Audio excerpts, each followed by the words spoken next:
What's up, everybody? Welcome into Between the Tackles. I am your host, Michaela Vernava, along with Zach Cox and Doug Hyde. We are at beautiful Gillette Stadium. Guys, I was preparing here. Beautiful, beautiful day. I have turf pellets all over me because I was doing a little prep in the turf, but obviously a nice... How did the field feel? It felt good. It felt... was it too soft? I don't think so. It's like a Tempur-Pedic mattress, kind of like... comfy, but doesn't give too much. So okay. I was happy with it, but I mean, I'm not out here playing football, so very different. So guys, before this season started, might be a tough day for me. One of our podcasts during training camp, as we talked about how the Patriots were potentially going to go undefeated this season, I said, well, they're so good, we have nothing to talk about. I might as well drop the mic, get up, and walk off. Now, Patriots are so bad, there's nothing else to talk about. I'm just going to drop the mic and walk off. Yeah, that's pretty much how it looks right now. I mean, I don't know. I still think, this is probably obvious, but I still think they're going to probably go 12-4, 11-5, win the division. I mean, it seems like the only really good team in the AFC is the Kansas City Chiefs. So they don't have to play them again. Right, and they don't have to play them again until perhaps the AFC Championship game. So I don't know. I don't want to get too far ahead of myself, though, because they did look really bad out here on Sunday, or at least the defense did. Offense is good. Defense is the worst that we have ever seen on a Bill Belichick coach team. So a lot to dig into here. If we're looking for silver linings here, this defense is probably the worst we've ever seen under Bill Belichick, and they very easily could be 3-1 right now. They also very easily could be 1-3, but a couple plays go the other way in this past game. Maybe didn't have some of the penalties that they had in that Carolina game. Patriots could easily win this game. They lost the game by 3 points, and their defense was just leaving guys 45 yards wide open. It was probably the worst defensive performance. I think this defensive performance might have been even worse than what we saw in Week 1. Yeah, I think so. Just because it's a month into the season. They should fix these things by now. But silver lining, Patriots, all their defense needs to be is moderately passable. Yeah. They need to just be slightly better. They could even be bad, and they would be fine. They just can't be what we're seeing them right now. So obviously they don't have that much improvement. They improved their defense a little bit. This team could still be a playoff Super Bowl contender. Doug, you mentioned the Chiefs off the top. I would like to anyone, you can check the tapes on this. After Week 2, I told Johnny Oddshark, our friend John Campbell, sports analyst for oddshark.com, during a Skype call, I predict the Kansas City Chiefs will be the AFC's representative at Super Bowl 52. Ooh, wow. If at the time I said, if not the Patriots, and then after seeing what's happened to the Patriots and conversely what has continued to happen with the Chiefs, they did great last night. I reaffirm that statement. I do believe that they... I'm not going to lie, that would have been more impressive if you had said it before Week 1. I know. But I know. They kind of... I did know smoked that the Patriots out out here. Were going to lose Week 1. I knew that. You just didn't say it. You just didn't make it public. I didn't. Well, I'm not going to lie. Lot, I was a little timid about that. I kept that one very much to myself. I think I told Mark, though, our producer. Well, also speaking of Mark and speaking of the Chiefs, producer Mark and I had a heated debate on the way home from the game on Sunday. We were really going back and forth on this. So the last time the Patriots started a season 2-2 was in 2014, when they, of course, had the massacre at Arrowhead Stadium when everyone thought the dynasty died. Looking at this year and comparing the two, my trouble here is that the issue back then was that Tom Brady was not on top of his game. And everyone was saying, oh, has he lost it? Is he now too old? Etc. and so forth. And he was able to turn things around. My issue here is everyone's saying, oh, I think Belichick and Brady are going to be able to turn the ship around. They'll still go 12-4. But Brady's not the issue here. And that's what I think is the biggest difference and the biggest concern. It's not a matter of Brady changing. He's doing great. It's the secondary, and especially Stephon Gilmore.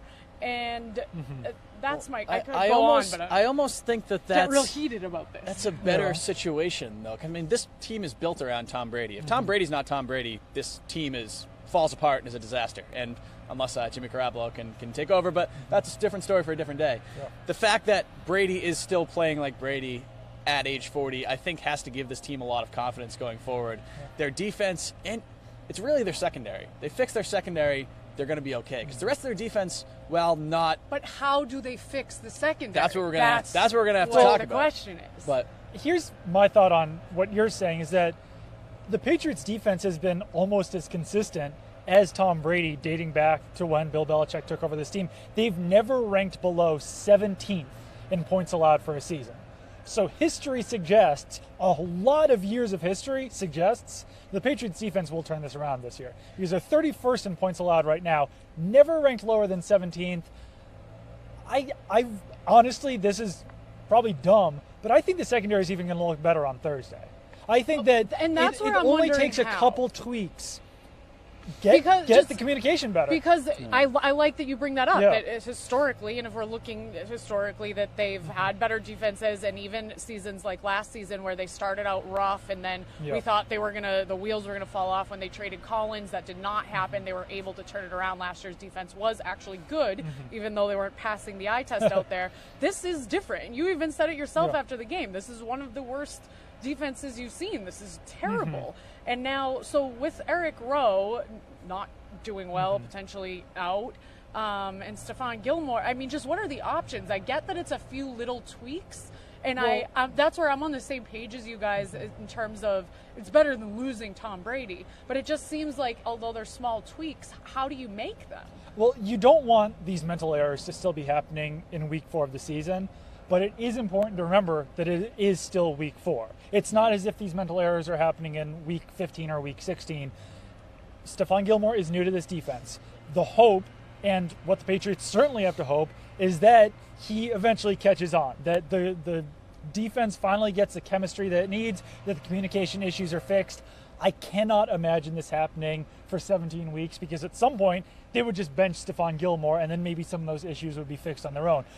They won't let this continue happening. It's very concerning that it's still happening in week 4, but I just can't imagine this happening even midway into the season because it is communication. It's not talent. It's in the head. It's mental. I agree. I mean, if this can't continue for a full season, even if this is still happening in week 7, I'll be kind of surprised because, like you said, mental errors. This isn't people running straight past there. No. This isn't Stephon Gilmore trying to keep up with people across the field and just not being able to do it. Them just not having the bodies, the talented players to keep up with the opposition.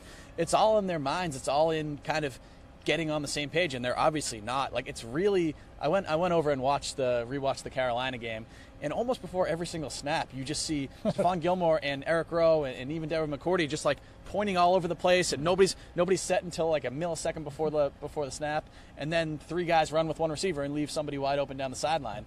It's like teams are obviously. I think the Carolina's game plan was very good to kind of exploit the problems that the Patriots have right now. They're doing these bunch formations and pre-snap motions just cause them to completely lose their minds for some reason. But like Doug said, I think that's something that they can fix, especially because, I mean, Bill Belichick's been doing this for a long time. He knows what he's doing as a coach. And I think I don't know, I have more confidence that they'll get it right, but my concern, and I see what you guys are saying, but it's just the mental errors are so glaring. And obviously the athleticism is there for Gilmore. They do seem to have the pieces. But when you say it's only week 4, I get it that it's only week 4, it's only a quarter into the season. But then you look at it as, I mean, it's a quarter into the season. And it's not like Gilmore came here in week 1. Like, he's been here all spring. He was here through training camp. He was here through preseason. What's your solution then? Just not that's cut what him? I'm saying. I don't understand what you're saying in this then. Well, so, I mean, that's my point, is that's my concern, is I don't know what is the solution. Do they make is it possible to make a trade for someone? Because especially with Rowe, how can you bench Gilmore to kind of, whether it's to send a message, or what if he just can't get it or grasp this playbook? You have to figure out a way to do it because, I mean, he's on the books for $30 million guaranteed.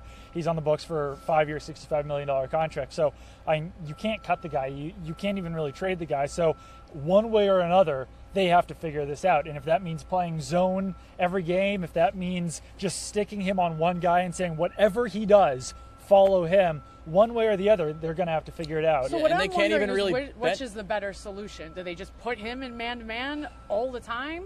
It's going to it's not that depend simple, on though. It's going to depend on the opponent and everything. And I think they still have to have some confidence that this will, at the very least, improve going forwards. It's not going to be as bad as it has been so far. But the depth right now at the position is not nearly as I guess deep as we thought it was going to be going into the season. With Right. Cyrus Jones is out for the year, Eric Rowe is banged up. I mean, I saw his groin injury on Sunday. He almost certainly isn't going to play this Thursday. I wouldn't be surprised if he misses a couple weeks. Yeah.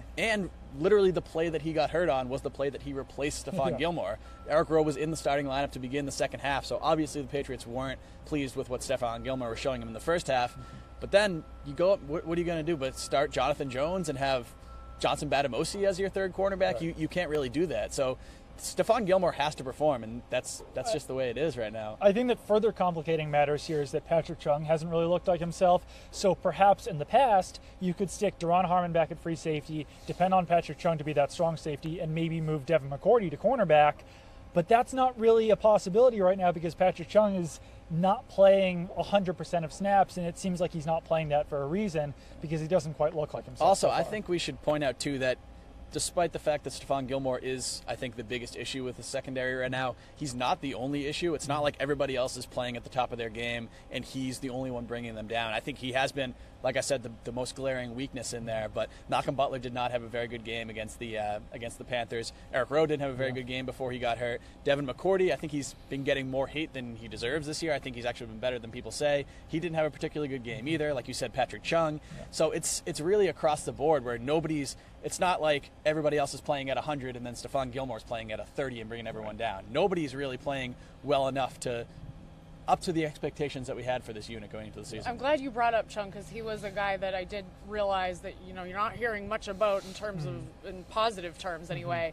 And just during the Panthers game, getting toward the end, I was just thinking and looking back at last year's defense. Logan Ryan is the major piece missing from that secondary that is no longer here. But other than that, I mean, it's a lot of the same guys, and that was when it kind of dawned on me that Patrick Chung, although is physically out there, hasn't been what he had been in.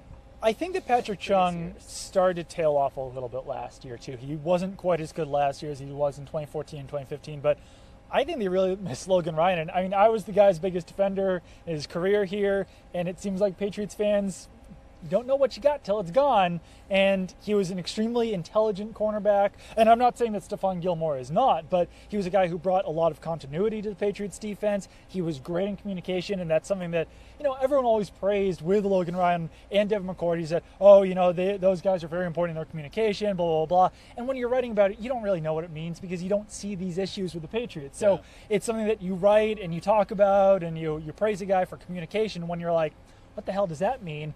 Then when you see the lack of communication, it's like, oh, so that means that he was covering a guy. And lack of communication is when you're not. It's something you don't see on the field. I mean, if communication is positive, you just don't notice it. It's like long snapping. It's like long snapping or like umpiring or something like that. It's something that you don't look and be like, man, they really communicated well. But when you look at it on the surface, it makes sense. I mean, Logan Ryan was in the system for so long, and even before that, he played with Devin McCourty and Daron Harmon at Rutgers. They've known each other forever, so they have obviously a stronger connection mentally than Stephon Gilmore would, even though he has been here for 6 months or so. I think Stephon Gilmore should be better at that than he is, but I like you said, we did take that Rutgers connection for granted a little bit. Yeah. As much as people love to rag on Logan Ryan, I mean, and I think I don't think Patriots fans would have been very happy if they brought back Logan Ryan for $40 million or whatever. It was 3 years, $30 million. He got 3 years, 30 in there, but if they brought him back for somewhere around there, even if it was a lot cheaper than what they gave Gilmore, people wouldn't be happy, but I think that would be what was better for the team right now. And I think one thing that's kind of interesting on this, and we'll get off Gilmore and eventually, I would assume, although it is the most intriguing aspect of this team right now. I tweeted after the game on Sunday that Bill Belichick strayed from his normal system when they signed Stephon Gilmore. And a lot of Patriots fans got mad at me for tweeting this. I'm not sure why, but Bill Belichick... Patriots fans are going to anyone's going to get mad at you for tweeting anything. Well, this was a weird thing. It wasn't something I predicted people would get upset about, but they really did. And that's the fact that Bill Belichick usually hosts free agents on visits before he signs them. And we saw it this year with Lawrence Guy and Rex Burkhead. I think even Mike Gillislee was here for a visit. In the past, when they're going to give a free agent a big contract for many years, they bring him in for a visit. That was not the case with Stephon Gilmore. They signed him on the first day of free agency before they could bring him in for a visit, and that's because if they didn't do that, he would have signed with another team. So they definitely took a risk straying from their normal system to sign Stephon Gilmore. And I'm not saying that the Patriots' normal system is perfect in not hosting these free agents on visits, but Bill Belichick clearly valued this in the past, in meeting with guys, making sure that they fit the system, and it's something that he didn't do with Stephon Gilmore. And the list of players that he hasn't done this with is pretty small. It's Danny Amendola, who they already had knowledge of, because Josh McDaniels was his offensive coordinator with the Rams. It was Darrelle Revis, Darrelle Revis was one of the best cornerbacks in the history of the NFL. So that's a guy that you might not need to have that meeting with. And then going back, Adelius Thomas, who's a guy who didn't work out in the Patriots system. So it was a risk that the Patriots took in signing Stephon Gilmore without meeting with him first, and it might take some time to get him, I'm not going to say acclimated, but to find the perfect fit for him in this defense and to find the perfect way to use him in this defense. And they might need to build their defense a little bit around him to make things work. And that's where, when I started this and you were like, well, what's your solution? Right. But that's my point, is I don't know the solution. And that's where my major concern comes in, is we've seen guys just not work out in the Patriot system before. And Zach, some of the things that you were pointing out, the communication, the subtleties of what's going wrong, while they're subtle, they're sinking the ship. It's Fozzie Whitaker getting a wide open path to the end zone, running 28 yards. Kelvin Benjamin being wide open. And that's where my concern is. What if not that he's not a smart guy, that's not what I'm saying, just what if it doesn't click? Because I know this might sound strange, but I almost feel like if it was a physical ailment for Gilmore and it was a matter of, he's got a pulled hamstring and just needs a couple weeks, or shoot him up with something, like he's got a broken rib or whatever, I'm just saying hypotheticals, but then there's almost a light at the end of the tunnel, whereas a mental issue and not being able to grasp the system is kind of a harder fix, I guess. The concerning thing to me is, if I'm going anti-silver lining, opposite from what I had before, I think Doomsday. When I first heard of the Stephon Gilmore signing, the first thing that came to mind was the play last year in Buffalo where Chris Hogan burns him down the sideline, and before Chris Hogan even gets to the end zone, Stephon Gilmore's turning around and yelling at one of his teammates. From what I was reading, our old buddy Mike Hurley, Nesson alum, wrote a little bit about this week. That was not an isolated incident in Buffalo. The kind of communication issues were more prevalent than they should be for a cornerback of Stephon Gilmore's stature. So it's not like he's just coming here and these are just becoming a problem. These have been an issue for Stephon Gilmore in the past. Not saying that he can't get out of them, and I think he'll have better coaching here under Bill Belichick than he did under Rex Ryan in Buffalo. But it's not a new thing. This has been a problem for him in the past too. One more note on Stephon Gilmore. He's the quietest player I've ever covered in my entire life. Quiet. When he talks in the locker room, you have to quiet. have your microphone right here, and you still can almost barely pick up what he's and saying. Of course, maybe he's just not loud enough out there. Maybe he just needs to speak up. whispering. Literally. Yeah, he's whispering. Hey, Devin. Communication issues might just be a volume issue. No, seriously. And of course, for us, when people want to talk to him, it's like every reporter under the sun, so the scrums are huge. Yeah. And if you're on the outside, forget it. Oh, you're screwed. I cannot hear a word. He really talks so quietly. It's unbelievable. It's unbelievable. It's Cannot overemphasize and how quiet I'm joking about the volume being the issue out there, but you guys want inside info. That's about as inside as you get, is that Stephon Gilmore is by far the quietest player I've ever covered. 100% can confirm. Yes. Zach, I'm sure Agreed. you can too. Agreed. So quiet. Yes. It's unbelievable. If we did a podcast at Stephon Gilmore's volume, You'd have it to, would be crank inaudible. it. Yeah, literally yeah. inaudible. All right. All right, let's give look Gilmore at a break here. Let's move on. Silver a little bit. lining. Here's what I see as the silver lining moving forward, is that the past two games, which were very close and obviously did not go the way we expected against the Texans and the Panthers, were against two extremely good defenses. So, and the Panthers being the number one defense in the league. Two, I believe. I think Buffalo, speaking of did that AFC change East, after this weekend? Buffalo has been up the top Well, yeah, pretty much I all year. wanna But get anyway, to- continue that. Yeah. So what I had been saying after the Texans game is we can't rely on Brady to be putting up 36 points a game. Again, the offense was very good this week. I feel like maybe it will take a little bit of pressure off the defense if and if the offense is able to produce the way they have been against not as great defenses, but I mean, not that they don't have. Like you said, Buffalo's still down the road, but yeah, it goes back to what I was saying before. I mean, this defense doesn't have to win the Patriots games. I mean, I'm sure it'll have to win them 1 or 2 games this season, but overall, this isn't an offense that's going to average 21 points per game, and the defense has to be. It's not like the New York Giants last year, where their defense had to be phenomenal for them to have a chance to make the playoffs. Patriots offense is going to average in the high 20s, if not the low 30s this season in points, unless something catastrophic happens. So, like I said earlier, the defense just needs to be okay. And to answer your question, yes, it definitely does give them a lot more wiggle room than they would have on a team that didn't have as talented of an offense. But a winning record is not good enough. Well, I'm not saying a winning record. I'm saying this team defense wins championships. So I'm agreeing with you that they can still have a good record. Defense wins championships is the biggest. I mean, I don't want to skip ahead. I know we have to take it 1 week at a time and just be looking at we're on to Tampa, but looking at the Super Bowl, I mean, those were expectations for this team coming into the season, and now I guess we do have to They can win the Super Bowl with a mediocre defense, I think. They can probably win the Super Bowl with a below-average defense. They can't win a Super Bowl with what they've shown so far, but they can win with a defense that's considerably worse than it was last year. All right. I do know that Patriots fans, loyal as ever, even after a tough loss like Sunday, check out this photo that we got, which thank you very much for sending in your photos. Sporting a 47 hat, Patriots hat. Love the hat. Love the puppy. Major bonus points. Puppy pictures will pretty much get you on the show every week. 100%. So awesome hat. Love it. Looks pretty worn in, which of course 47 does have that great fit. Puppy, yeah, definitely a plus. Yeah. So keep sending us those pictures. Those are great. And now, guys, I mean, we have to get in there for Bill Belichick. He is going to speak pretty soon. But first, late Belichick presser. We're closing out with the NFL Basic Bro of the Week because it is fun. And here is Killa Trav. Travis Kelce, man.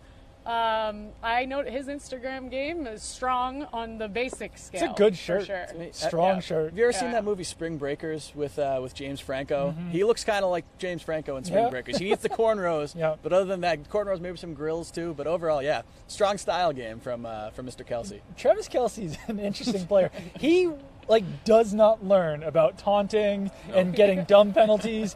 He almost lost the game for the Chiefs in Week 1 against the Patriots. He's just he's a fascinating player to watch. But he is really good. So he is really I guess good. he can kind of get away with some of that. Get by with it, and that photo was from a few days before the Chiefs win last night. So just saying, I was there. But this has been yet another fun week, although highly concentrated on one topic. I mean, that is the topic that needs. Stephon Gilmore needs 3 interceptions in this game. He needs and no communication errors, no lapses. That's what he did. I mean, we said we needed someone to replace Cyrus Jones on our 24 to 24 list. So that number 24 is cursed since Darrelle Revis left. Seriously, apparently. Who was 24 in 2015? Anyone? Was Arrington ever 24 or was he 25? Well, Revis was in 2014. What year? 2015. 15. Arrington was 2015. It was 20. Was there just no 24? There might not have been a 24. We're just temporarily retiring it for Darrelle Revis. We'll get back to you on that. Yeah. Someone, let us know. Someone out there's probably already Googled it 7 times by now. Anyway, great times, great show. We'll be back next week, and we will also have a pregame show Thursday. Bradley Fletcher. 6 p.m. It was Bradley Fletcher. Bradley Fletcher. Until he got cut. There it is. It's cursed. Just need to give him a minute, and we'll always come up with the answers. That Doug Kide.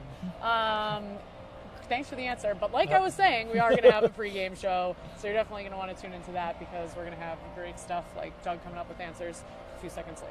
Yeah. Better late than never. Thursday, Woo! Very busy day in Boston sports, but we will have, I believe we'll have pregame, halftime, and postgame coverage. We might, or maybe it's just pregame. We'll have the full thing. We got to squeeze it in there with the Red Sox and the Bruins opener, but yeah, you'll get plenty of Pats coverage over here. It's going to be a good time. All right, signing off. Thanks for watching, guys.